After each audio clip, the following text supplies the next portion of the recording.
बिहार को लेकर कई तरह की रेलवे ने घोषणाएं की है। वो क्या है घोषणाएं, बात करने के लिए हमारे साथ रेलवे के प्रवक्ता दिलीप सर मौजूद हैं। सर, एक बात बताएं कि किस तरह की नई ट्रेनों का परिचालन की बात हो रही है बिहार में। देखिए, रेलवे नेटवर्क का विस्तार पूरे देश में किया जा रहा है और बिहार भी हमारी प्राथमिकताओं में शामिल है। बिहार में कई परियोजनाएं स्वीकृत की गई हैं और इसके अलावा कई नई गाड़ियों का परिचालन हम लोगों ने बिहार में प्रारंभ किया है।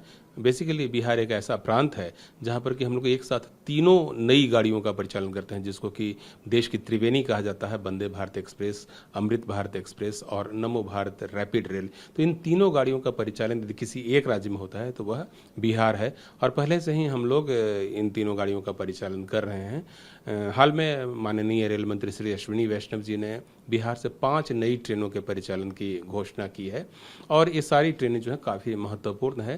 काफ़ी हम लोगों ने एनालिसिस किया था और बिहार से देश के दूसरे हिस्सों में जाने वाले यात्रियों की संख्या भी बहुत ज़्यादा है। तो उन सबको फैसिलिटेट करने के लिए इन 5 नई गाड़ियों के परिचालन की योजना बनाई गई है। पहली गाड़ी जो इसका परिचालन प्रारंभ होगा जल्दी ही, वह है पटना से दिल्ली के बीच प्रतिदिन चलने वाली अमृत भारत एक्सप्रेस ट्रेन। आप जानते हैं अमृत भारत एक्सप्रेस ट्रेन एक ऐसी ट्रेन है जिसमें कि हम लोग ने नॉन एसी सेगमेंट को फोकस किया है और इस ट्रेन में स्लीपर क्लास और जनरल सीटिंग क्लास के कोचेज होते हैं।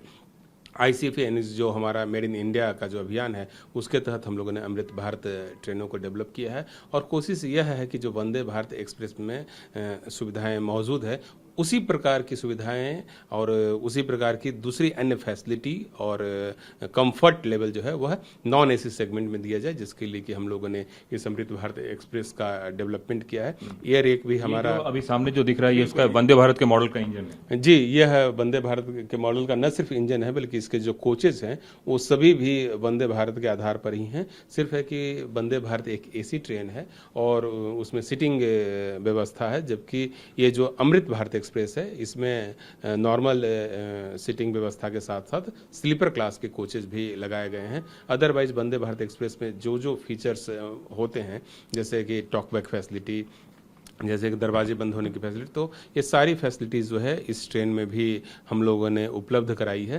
तो एक ट्रेन हो गया पटना से दिल्ली के बीच में अमृत भारत एक्सप्रेस, जिसका परिचालन प्रतिदिन होगा। इसके अलावा हम लोग दरभंगा से लखनऊ के बीच में एक साप्ताहिक सेवा चालू करने वाले हैं। दरभंगा से चल करके यह ट्रेन गोमती नगर तक जाएगी। एक तीसरी ट्रेन जिसका परिचालन हम लोग प्रारंभ करने वाले हैं वह है मालदा टाउन से वाया क्यूल गया होते हुए एक लखनऊ तक के लिए अमृत भारत एक्सप्रेस का परिचालन।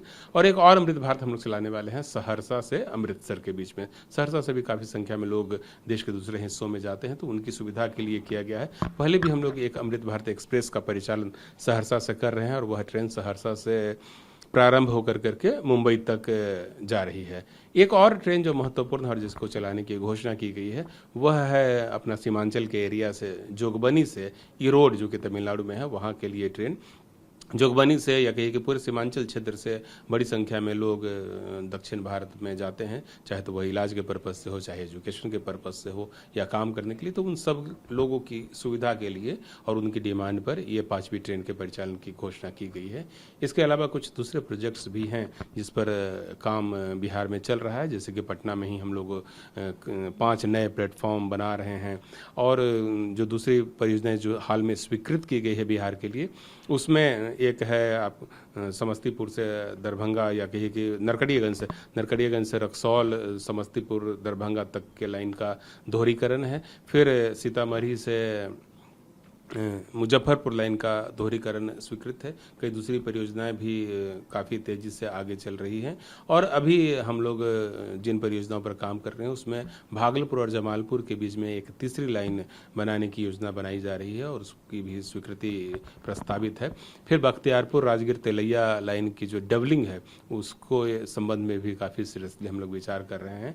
और एक दूसरा प्रोजेक्ट जो कि अंडर कंसिडरेशन है वह है रामपुर हाट से भागलपुर के बीच में डबलिंग का काम।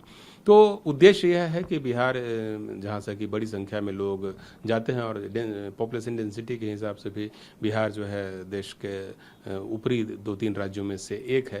तो जो लोग रेलवे के माध्यम से देश के किसी भी हिस्से में जाना चाहते हैं उनको रेलवे के माध्यम से अच्छी फैसिलिटी उपलब्ध कराई जाए। अगर हम इस ट्रेन की बात करें और इस ट्रेन की खासियत की बात करें तो एक तरीके से कह सकते हैं कि अगर हम एसी पार्ट को हटा दें तो सारी फैसिलिटीज वही है जो वंदे भारत में है? बिल्कुल, इस ट्रेन में जो अमृत भारत एक्सप्रेस है, इसका डिज़ाइन और डेवलपमेंट जो है अपना इंटीग्रेटेड कोच फैक्ट्री जो है पेरम्बूर चेन्नई में, वहाँ पर किया गया है। और इसमें भी उसी हिसाब से आप चाहे तो इसकी लोकोमोटिव स्पीड बता रहे हैं कि 110 से 130 किलोमीटर होगी, तो सामान्यतः जो बिहार से ट्रेनें आती हैं उससे ज्यादा एक तरीके से स्पीड है इसकी। बिल्कुल, इस गाड़ी की जो मैक्सिमम परमिसिबल स्पीड अभी रहेगी वो 130 किलोमीटर प्रति घंटे की है।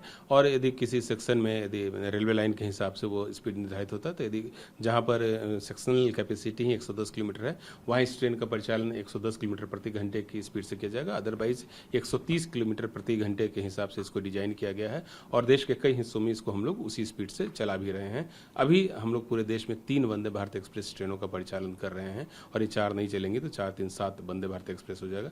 जो 3 गाड़ियां अभी चल रही है उसमें एक तो मालदा टाउन से बेंगलुरु के बीच हम लोग चला रहे हैं, दूसरी गाड़ी हम लोग दरभंगा से चला रहे हैं दिल्ली के लिए, और तीसरी गाड़ी का परिचालन सहरसा से मुंबई के लिए हुआ था। अब ये 4 गाड़ियों के बाद अमृत भारत गाड़ियों की संख्या भी देश में बढ़कर करके 7 हो जाएगी। तो निश्चित रूप से बिहार देश के उन चुनिंदा राज्यों में एक होगा जहां वंदे भारत कैटेगरीज की सारी ट्रेनें हैं, चाहे वो नमो भारत हो, अमृत भारत हो या वंदे भारत हो, सभी ट्रेनों का परिचालन वंदे भारत बिहार से शुरू हो रहा है। अब इसे आप चुनावी सौगात कहें या फिर कुछ और, लेकिन इतना तय है कि इससे एक बड़ी आबादी को लाभ होने जा रहा है, बिहार ही नहीं, खास करके पश्चिम बंगाल और भी उन सभी इलाके जहां से ये ट्रेन गुजरेगी।